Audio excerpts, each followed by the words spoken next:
Ok, gente amiga, gente querida, você está na Carvalho Pictures, o seu canal de matemática, e estamos gravando aqui o vídeo para álgebra linear nível IMITA. Muito bem, quero trazer para você então o seguinte: o que é fatoração LDU? Pois é, apareceu uma questão sobre isso na prova do IME no ano de 2008, vamos ver? Ela diz assim: sejam L, D e U matrizes quadradas de ordem N, cujos elementos da iésima linha e jésima coluna, LJ, DJ e UJ, respectivamente, são dados por essas leis de formação. Os L e J vai ser I ao quadrado dividido por I vezes J para o I quando é maior ou igual a J e zero caso contrário. Os elementos D e J serão dados por I mais 1 sobre J, quando o número da linha é igual ao da coluna, e zero caso contrário. E os elementos U e J vão ser dados por 2I dividido por I mais J, quando o valor da linha for menor ou igual ao da coluna, e zero caso contrário. E aí ele pergunta para a gente o valor do determinante de uma matriz A, que seria então o produto dessas três, L, D e U. Muito bem. Bom, quando você conhece a fatoração LDU, fica mais fácil de você, no caso, resolver. Muito bem. E o que é essa tal fatoração LDU? Bom, o L vem de Laur, que é uma matriz triangular inferior, D de diagonal, uma matriz diagonal, e o U vem de upper, que no caso é a matriz triangular superior. Então aqui um pequeno exemplo, né, para ilustrar o que eu estou querendo dizer. Então, por exemplo, peguei aqui uma matriz A, que é uma matriz simétrica. Lembra de matriz simétrica? Pois é, aquela que a diagonal funciona como um espelho. E aí você tem, né, na frente do espelho a respectiva imagem igual, né, os elementos que estão de frente aqui sendo iguais. Pois muito bem. No caso então de uma matriz simétrica, eu posso então transformá-la no produto dessas três matrizes, L vezes D vezes U.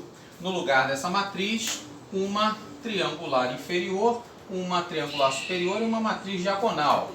Bom, mas para que isso?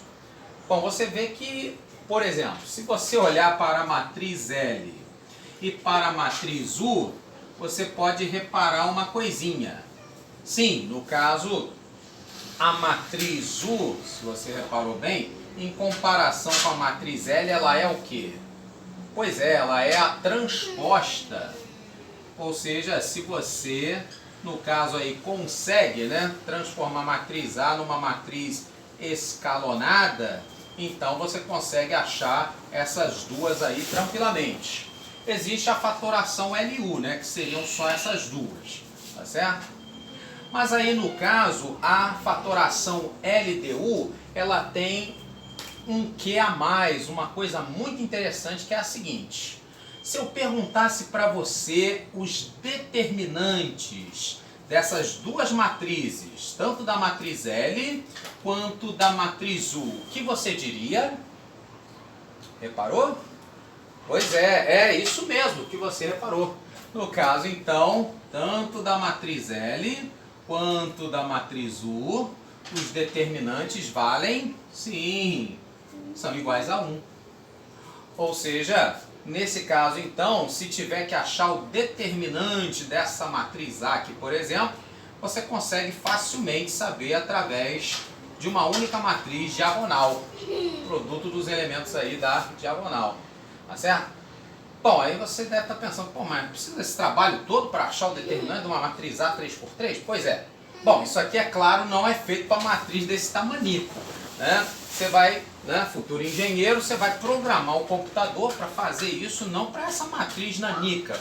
Uma matriz, né, vai montar uma ponte, uma grande estrutura, você vai lidar com 30, 40, 50 variáveis ao mesmo tempo. Então vai ser uma matriz gigantesca. E aí no lugar disso tudo aqui, você transformar nessa matriz aqui, convenhamos, o computador vai te agradecer bastante. Não vai queimar a placa interna dele com tantos cálculos. Percebe a utilidade?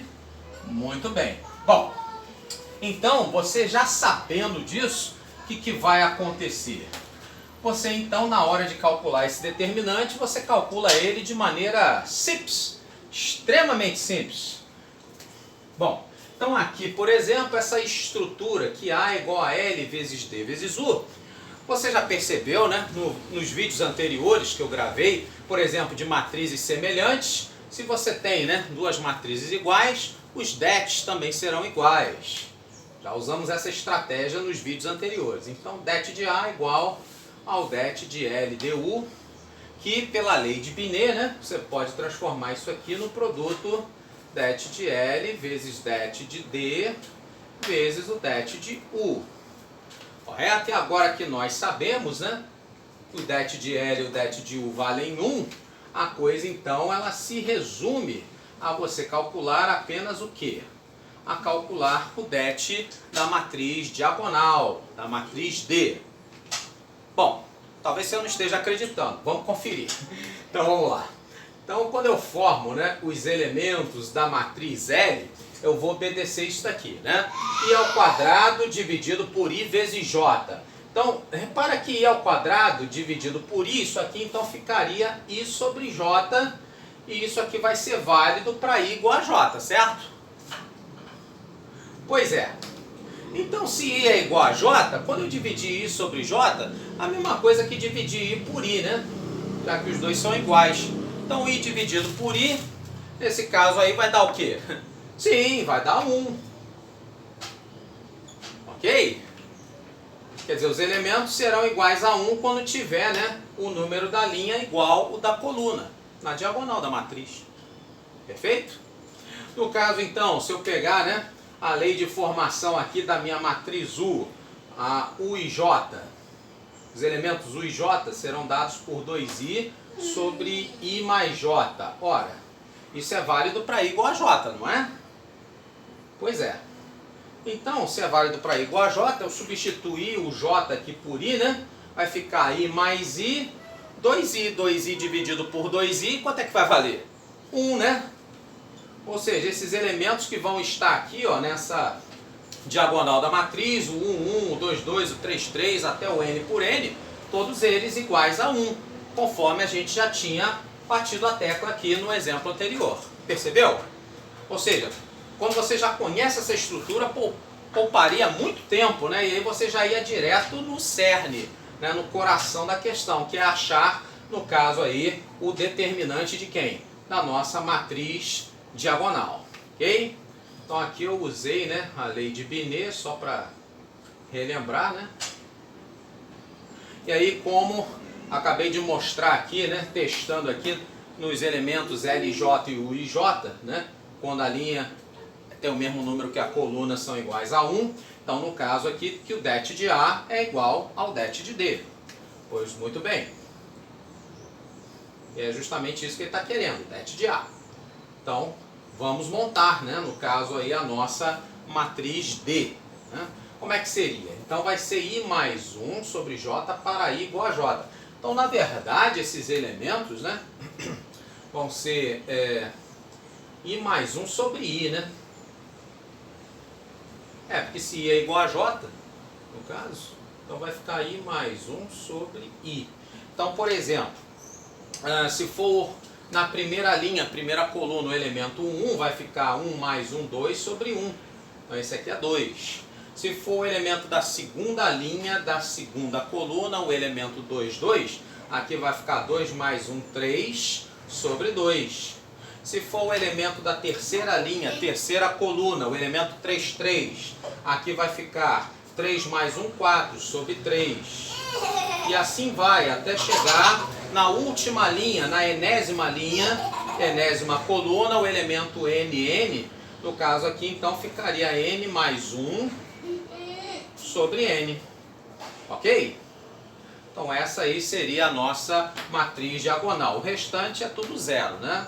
Duplamente triangular. Então nesse caso, na hora de calcular o det, é só fazer o produto dos elementos da diagonal. Então esse det aí vai ser igual a 2 vezes 3 meios vezes 4 terços etc., até chegar no n mais 1 sobre n, ok? E aí o que acontece? No caso, então, o 2 de cima com o de baixo corta, o 3 de cima com o de baixo corta, o 4 de cima vai vir aqui, né? Um outro 4 embaixo corta, e antes de n mais 1 sobre n vai ter um n aqui em cima também. E nesse caso aí n sobre n menos 1, né? Também vai cortar, e aí então o único sobrevivente será o n mais 1, que aí então você marca a letra B como sendo a nossa opção correta. Você gostou? Curta, comente, compartilhe e não deixe de assistir os novos vídeos. Grande abraço e até mais!